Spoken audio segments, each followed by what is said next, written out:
যারা সারাদিন ফেসবুকে পড়ে থাকেন তাদেরকে বলবো মাঝে মধ্যে ইউটিউবে ঢুকবেন। তারপরে বাংলাদেশ, ভারত, পাকিস্তান, মুক্তিযুদ্ধ, স্বাধীনতা, মুক্তিযোদ্ধা, বঙ্গবন্ধু, এই কিওয়ার্ডগুলা সার্চ দিবেন, দেখবেন কি ধরনের প্রপাগান্ডা চলতেছে বাংলাদেশের স্বাধীনতা নিয়ে। বিশেষ করে এদের মূল হাতিয়ার হয়েছে বঙ্গবন্ধুর হত্যাকাণ্ড।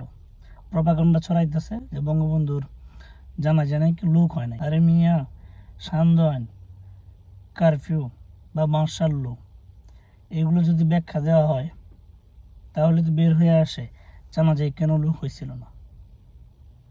ঘোষণা দেওয়া হয়েছিল যে শেখ মুজিবুরের জানাজায় যারা অংশ নিব তাদেরকে অ্যারেস্ট করা হবে। যেহেতু রাস্তায় কারফিউ ছিল, মানে আইন ছিল, দেখা মাত্র গুলি করা হবে।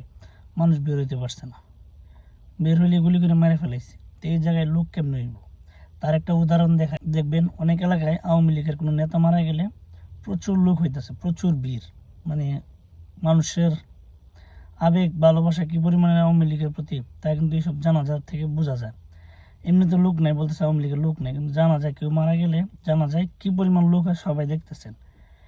আর এইসব দেখার পরে এই পাকিস্তানের প্রেতাত্মারা, রাজাকারের বাচ্চারা কিছু একটা প্রশাসনের মাধ্যমে ব্যবস্থা করছে। এই ব্যবস্থাটা হইল আওয়ামী লীগের কোনো বিশেষ লোক মারা গেলে মাইকিং করা যাবে না।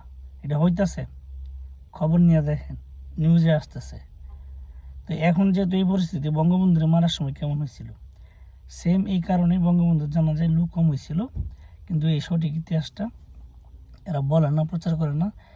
যে ধরনের প্রপাগান্ডা ছড়াইতেছে, আপনি ভিডিও দেখলে আপনি মানে মাথা খারাপ হয়ে যাবে। এই অবস্থা, সম্পূর্ণ ভুল তথ্য দিয়ে ভিডিও বানাইতেছে। আবার এইসব ভিডিওতে মিলিয়ন ভিউ হইতেছে, লাখ লাখ হাজার হাজার কমেন্ট পড়তেছে।